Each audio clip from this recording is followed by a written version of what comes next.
விஜய் ஆண்டனி நடிப்பில் வெளியான ரோமியோ இந்த படத்துடைய ஒன்லைனர், வெடிக்காம கல்யாணம் பண்ணிக்கிற மனைவி, இந்த மனைவியை எப்படி சமாதானப்படுத்த போறாரு, அதுக்கு என்னென்ன முயற்சி எல்லாம் கணவன் மேற்கொள்றாரு அப்படிங்கறதான் இந்த படத்துடைய ஒன்லைனர். இது மௌன ராகத்திலிருந்து பல படத்தை இதே பாணியில பார்த்திருக்கோம். அது மட்டும் இல்லாம தங்கச்சி சென்டிமெண்ட், இந்த ரெண்டுமே ஏற்கனவே இருக்கக்கூடிய விஷயமா இருந்தாலும் ரோமியோ படத்துல புதுசா ஏதாவது இருக்கா அப்படின்னா நிச்சயமா இல்ல.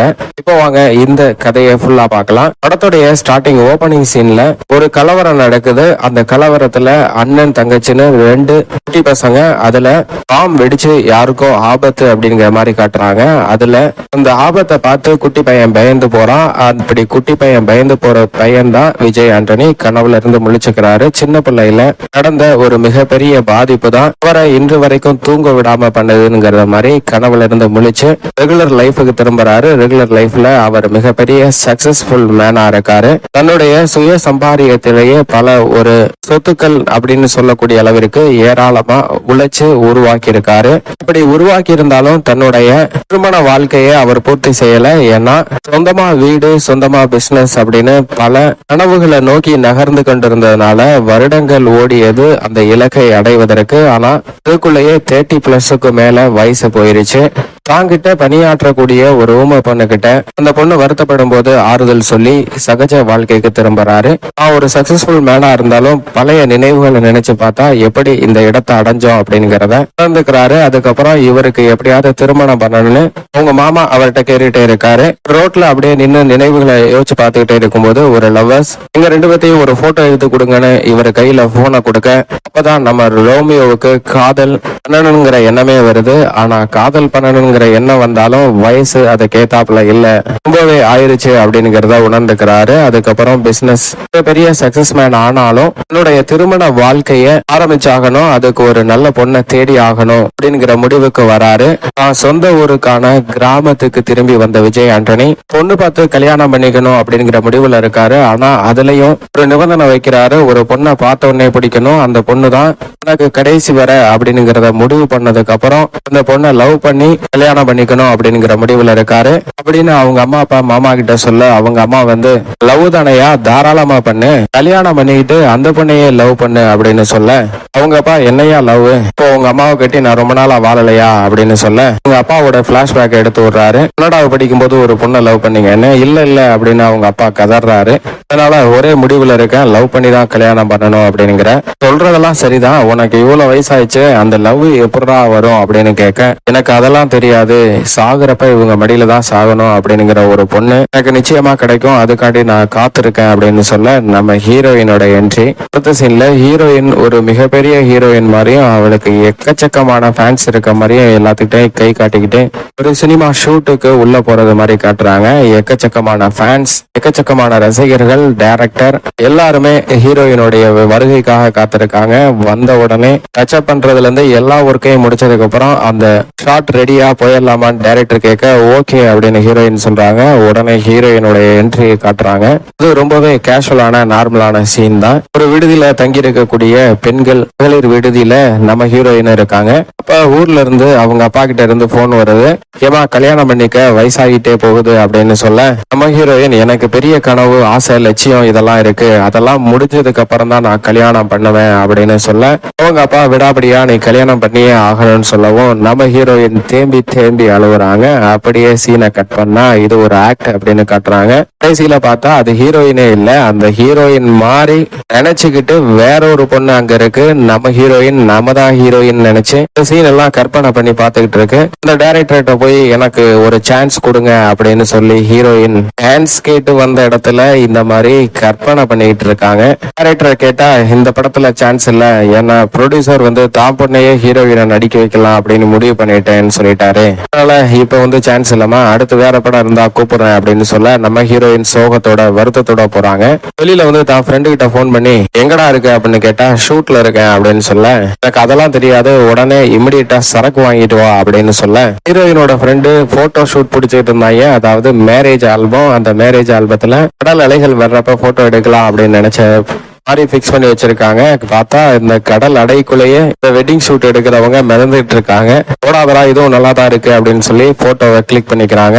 அப்படியே வந்தா பேச்சுலர் ரூம் மாதிரி நம்ம ஹீரோயின் ஃப்ரெண்டு, அவரோட ஃப்ரெண்டும், இன்னொரு ஃப்ரெண்டு, மொத்தம் 4 பேர் இருக்காங்க. 2 பெண்கள் 2 ஆண்கள். 4 பேத்துக்கும் ஒவ்வொரு கனவு இருக்கு. நம்ம ஹீரோயினுக்கு மிகப்பெரிய ஹீரோயின் ஆகணும்னு, ஹீரோயினோட ஃப்ரெண்டுக்கு டைரக்டர் ஆகணும்னு, அவருடைய ஃப்ரெண்டுக்கு கேமராமேன் ஆகணும்னு, இங்கிட்டு இருக்கவங்களுக்கு கோரியோகிராஃபர் ஆகணும்னு, இப்படின்னு சினிமா வட்டாரத்தை சுற்றி மிகப்பெரிய கனவுகளோட இந்த 4 பேரும் இருக்காங்க. இந்த 4 பேரும் 6-7 வருஷமா ட்ரை பண்ணிக்கிட்டே இருக்கோம். இன்னும் அதுக்கான நல்ல வாய்ப்பே கிடைக்கல அப்படின்னு புலம்பிட்டு இருக்க, இதுதான் நம்ம வேலையா, ஏன்டா சினிமா ஷூட்டிங்கை விட்டுட்டு மேரேஜ் வெட்டிங் ஆல்பம்லாம் எடுத்துக்கிட்டு இருக்கீங்களே அப்படின்னு கேட்க, இப்ப நம்ம அடிச்சுட்டு இருக்கமே சரக்கு சைடிஸ் இதுக்கெல்லாம் செலவுக்கு காசு வேணாமா, அதுக்காண்டி தான் இந்த ஆல்பமே பண்ணிக்கிட்டு இருக்கோம் அப்படின்னு பேசிட்டு இருக்காங்க வழக்கம் போல.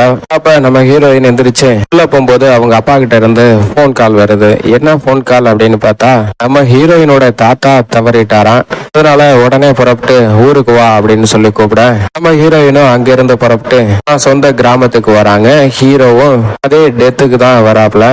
நம்ம ஹீரோ மாலை எடுத்துக்கிட்டு அந்த தாத்தாவுக்கு இறந்து போனவருக்கு போட போகும்போது ஒரு கை வந்து நிறுத்துது. யாருன்னு பார்த்தா நம்ம ஹீரோயின் தான். ஏற்கனவே தாத்தா மேல போட்டிருக்க மாலையெல்லாம் எடுத்துட்டு இப்போ போடுங்க அப்படின்னு சொல்ல, அந்த ஹீரோயினை பார்த்த ஒரு நொடியிலேயே நம்ம ஹீரோவுக்கு ரோமியோவுக்கு காதல் வயப்பட்டுறாரு. காதல் வயப்படுறது மட்டும் இல்லாம அந்த டெத்துல கூட இருக்கவும் இல்லாம அப்படியே ஒரு ட்ரீமுக்கு போறாருங்க.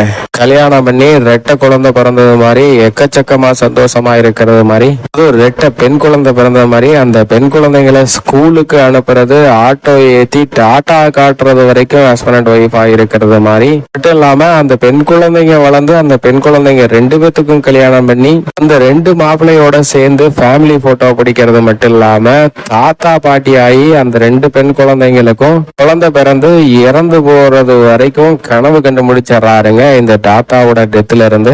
சரி, கொண்டு வந்த மாலையை தாத்தாவுக்கு போடலான்னு பார்த்தா தாத்தாவோட மனைவி பக்கத்திலேயே உட்காந்து அழுதுட்டு இருக்காங்க. இது மாதிரி தாண்டா நமக்கு இருக்கணும்னு சொல்லி கொண்டு வந்த மாலையை தாத்தாவுக்கு போட்டுட்டு அங்க ஒரு குத்தாட்டம் போறாரு பாருங்க. எக்கச்சக்கமான ஆட்டம். அது ஒரு நல்ல பாட்டு தான், அப்படி எல்லாம் சொல்லிட முடியாது, சும்மா மியூசிக் மட்டும்தான். அதுல ஒரு டான்ஸ் ஆடிட்டு என்ஜாய் பண்ணிட்டு இருக்காரு. அப்ப ஹீரோயினோட அம்மா ஹீரோவோட அம்மா பக்கத்துல உட்காந்து மயங்கி விழுந்துடுறாங்க. பார்த்தா அம்மாவுக்கு பெரிய வியாதியா, அந்த வியாதிக்கு ஆபரேஷன் பண்ண காசு வேணும்னு அப்பா கிட்ட கேட்க, அப்பா வந்து மகள்கிட்ட கேக்குறாரு, நீ சென்னையில போய் 4 வருஷம் சம்பாரிச்சியே, காசு என்னாச்சு எங்க அப்படின்னு கேட்க, அது ஒண்ணுமே இல்லப்பா, சம்பாதிக்கவே இல்லை அப்படிங்கிறத சொல்றா. எல்லாம் செலவாயிருச்சு, அப்ப ஆபரேஷனுக்கு என்ன பண்றது அப்படின்னு புலம்பிட்டு போகும்போது நம்ம ஹீரோவோட அப்பா வந்து தானாவே காசு இன்னைக்கு வரும் நாளைக்கு போகும், மனச உசுறுதான் முக்கியம் அப்படின்னு அந்த ஆபரேஷனுக்கு தேவையான பணத்தை எல்லாம் கட்டுறாப்ல.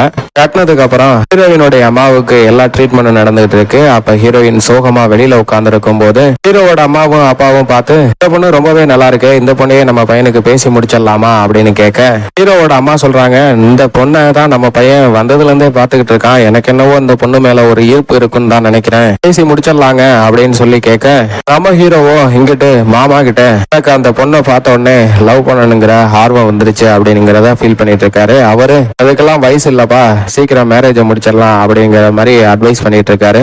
ஹீரோவோடைய அம்மாவும் அப்பாவும் சரி நம்ம பையன்கிட்டே கேட்டுருவோமே அப்படின்னு ஹீரோவை கூப்பிட, இந்த பொண்ணை பாருப்பா, அந்த லீலா ஹீரோயின் ரொம்பவே நல்லா இருக்கு, இந்த பொண்ணை நம்ம பேசி முடிச்சிடலாமா அப்படின்னு கேட்க, நம்ம ஹீரோ யாருப்பா அது, அப்படியே யாரும் எனக்கு தெரியாது அப்படின்னு கேட்க, நான் அப்பவே சொன்னேன்ல நம்ம பையனுக்கு அந்த பொண்ணை பிடிக்கவே இல்லை அப்படின்னு ஹீரோவோட அப்பா சொல்ல, இல்ல இல்லப்பா நம்ம லீலாவா, எனக்கு தெரியுமே, நல்லா தெரியுமே அப்படின்னு திரும்பவும் நான் லவ் பண்ண போறேன், அந்த பொண்ணு மேல எனக்கு லவ் வந்துருச்சு, அந்த பொண்ணைய பேசி முடிச்சிடுங்க அப்படின்னு சொல்ல, சரி ஓகேப்பா உன்னோட சம்மதம் போதும், ஆனா அந்த பொண்ணுக்கும் உனக்கும் தான் வயசு ரொம்ப அதிகமா இருக்க மாதிரி இருக்கு, இருந்தாலும் பரவாயில்ல நாங்க பேசி முடிச்சிடறோம் அப்படின்னு உடனே ஹீரோவோட அம்மாவும் அப்பாவும் அந்த பொண்ணை கேட்கலாம் அப்படிங்கிற முடிவுக்கு வந்துடுறாங்க. அப்ப ஹீரோயினுக்கு ஒரு கால் வருது, நாளைக்கு ஒரு சினிமா ஷூட்டிங் ஆடிஷன் இருக்கு, நீ வந்துட்டீங்கன்னா சான்ஸ் பயங்கரமா கிடைக்கும், தவற விட்டுறாத அப்படின்னு சொல்லவும், சரின்னு கிளம்பி சூப்பரா வந்துடுறேன் அப்படின்னு கிளம்புறாங்க. அப்படி கிளம்பும் போது கரெக்டா அவங்க அப்பாவும் வந்துடுறாரு. அப்பா கிட்ட முக்கியமான வேலை இருக்குப்பா, ஆபீஸ்ல இருந்து வர சொன்னாங்க அப்படின்னு சொல்ல, எங்க ஆபீஸுக்கு போன் போடு அப்படின்னு சொல்லி போனை சொன்னா நம்ம ஹீரோயின் பேந்த முழிக்குது. அப்பதான் ஹீரோயினோட அப்பா ஒரு போன் எடுத்துட்டு வந்து, நம்ம ஹீரோயின் ஏற்கனவே நடிச்ச பல சீரியல் ஆக்டிங் சின்ன விளம்பரம் இது எல்லாத்தையும் போட்டு காட்டி, நம்ம குடும்பத்துக்கு இதெல்லாம் செட் ஆகாது, நான் உன்னை சென்னைக்கு எதுக்கு அனுப்புனா நீ என்ன வேலை பண்ணி வச்சிருக்க, இருக்க அப்படின்னு சொல்லி பயங்கரமா திட்டுறாரு. இப்படி திட்டிட்டு இருக்கும் போதுதான் ஹீரோயினுடைய அப்பாவுக்கு ஒரு போன் வருது. என்ன போன்னு பார்த்தா நம்ம ஹீரோவோட அப்பா ஹீரோயின் அப்பா கிட்ட என் பையனுக்கு உங்க பொண்ணை தரீங்களா அப்படின்னு கேட்க ஹீரோயினோட அப்பாவுக்கு ரொம்ப சந்தோஷம் ஆயிருது. அப்பாடா நம்ம பொண்ணுக்கு தீர்வு எப்படியாவது ஒரு வழி கிடைச்சிருச்சு, நடிக்க விடாம கல்யாணம் பண்ணி அனுப்பிடலாம் அப்படின்னு முடிவு பண்ணி சரி ஓகே அடுத்த வாரத்திலே கல்யாணத்தை வச்சுக்கோங்க அப்படின்னு சொல்லி ஒரு வாரத்துக்குள்ளே கல்யாணத்தை அவசரமா முடிவு பண்ணிடுறாரு. ஹீரோயின்ட்டையும் ஹீரோயினோட அம்மா கிட்டையும் அடுத்த வாரம் உங்களுக்கு கல்யாணம் அப்படின்னு சொல்லிட்டு இதுக்கான வேலையை தொடக்க ஆரம்பிச்சுட்டாரு. நம்ம ஹீரோயின் அப்படியே ஷாக்லயே இருக்காங்க. ஹீரோவோட அம்மா அப்பாவும் ஹீரோயினோட வீட்டுக்கு வந்து பொண்ணு பார்த்து பேசி முடிச்சிடலாம் அப்படின்னு பேசும்போது அவங்க அம்மா அப்பாவுக்கும் ரொம்ப சந்தோஷம், இந்த சம்பந்தம் ரொம்பவே பிடிச்சிருக்கு, எல்லாம் செட் ஆயிருச்சு ஓகே அப்படின்னு சொல்லிட்டாங்க. அப்படின்னதுக்கு அப்புறம் ஹீரோயினோடைய அப்பா எல்லாத்துக்குமே சம்மதம் சொன்னதுக்கு அப்புறம் ஹீரோவுக்கு பயங்கர ட்ரீம் ஆயிருது, சந்தோஷம் ஆயிருது. தான் நினைச்ச காதல் வாழ்க்கை தனக்கு கிடைக்க போகுது அப்படிங்கிற ஒரு கற்பனை உலகத்துக்குள்ளே போறாரு. ஆனா ஹீரோயினுக்கோ தான் நினைச்ச கனவு வாழ்க்கை கிடைக்கவே இல்லையே, வாழ்க்கையே செதஞ்சு போச்சு அப்படின்னு சோகத்துல உட்கார்ந்து இருக்காங்க. இப்ப ரெண்டு வீட்டாரும் பேசி நிச்சய தாம்பலத்தை மாத்திக்கிறாங்க. பொண்ணுக்கும் பையனுக்கும் கல்யாணம் அப்படிங்கறத முடிவு பண்ணி ஒரே வாரத்துல அந்த கல்யாணத்தை நடத்துறாங்க. இதுக்கு நடுவுல ஹீரோயினோட ஒரு ஃப்ரெண்டு ஐடியா கொடுத்திருப்பான். அந்த ஐடியாலாம் பிளாஷ்பேக்ல தான் வரப்போகுது. இப்போ ஹீரோவோட பாயிண்ட் ஆஃப் வியூல அந்த கல்யாணம் நடக்கிறத காட்டுறாங்க. சந்தோஷமா ஹீரோ தனக்கு பிடிச்சது மாதிரியே ஹீரோயின் கிடைச்சிட்டாங்க, வாழ்க்கை ரொம்ப சந்தோஷமா இருக்க போகுது அப்படின்னு நினைச்சு அந்த பொண்ணை ரொம்பவும் சந்தோஷத்தோட கல்யாணம் பண்ணிக்கிறாரு. ஹீரோயினோட அப்பாவுக்கும் அப்பா நம்ம பொண்ணு எப்படியோ நடிக்க போகாம ஒரு நல்ல ஒரு கையில புடிச்சு கொடுத்துட்டோம், நம்ம கடமை முடிஞ்சிச்சு அப்படின்னு சந்தோஷமா இருக்காப்ல. கல்யாணம் எல்லாம் முடிஞ்சு ஹீரோவும் ஹீரோயினும் சென்னைக்கு போய் ஆளணும் அப்படின்னு சொல்லி சென்னைக்கு ஹீரோயின் கூட்டிட்டு போவ ஹீரோ ஓகே அப்படின்னு சொல்லி இருந்து விட்டுட்டு எல்லாத்தையும் விட்டுட்டு ஹீரோவும் ஹீரோயின் மட்டும் சென்னைக்கு போறாங்க. இங்க ஒரு தனி வீட்டுல இருக்காரு. அந்த வீட்டுல தான் ஹீரோயினுடைய 3 ஃப்ரெண்டும் வராங்க. வந்து ஹலோ பாஸ் நாங்க இங்கதான் தங்க போறோம், அந்த லக்கேஜ் எல்லாம் தூக்கிட்டு வாங்கன்னு சொல்ல நம்ம ஹீரோவுக்கு ஒண்ணுமே புரியல. என்ன அப்படின்னு கேட்க எங்களுக்கு போன வாரத்துக்கு முன்னாடி உங்களை தெரியவே தெரியாது, உங்களை நம்பி எப்படி நாங்க எங்க ஃப்ரெண்டை விட்டு கொடுக்க, அதனாலதான் நாங்களும் இங்க தங்கலான்னு வந்துட்டோம் அப்படின்னு முடிவு பண்றாங்க. மட்டும் இல்லாம நான் இப்ப என்ன பண்ண அப்படின்னு கேட்க நீங்க போய் மொட்டை மாடியில படுத்துக்கங்க அப்படின்னு சொல்ல ஹீரோயின் ரூமுக்குள்ள போய் அங்க இருந்த தலவாணியும் பெட்ஷீட்டையும் தூக்கி அடிக்கிறாங்க. சரி இந்த ஹீரோ வேற வழியிலன்ட்டு அதை எடுத்துட்டு போய் மொட்டை மாடியில படுத்துக்கிறாரு. ஹீரோயினோட ஃப்ரெண்டும் ஹீரோயினும் இனிமேட்டு தான் பயங்கர அலப்பறை பண்ண போறாங்க.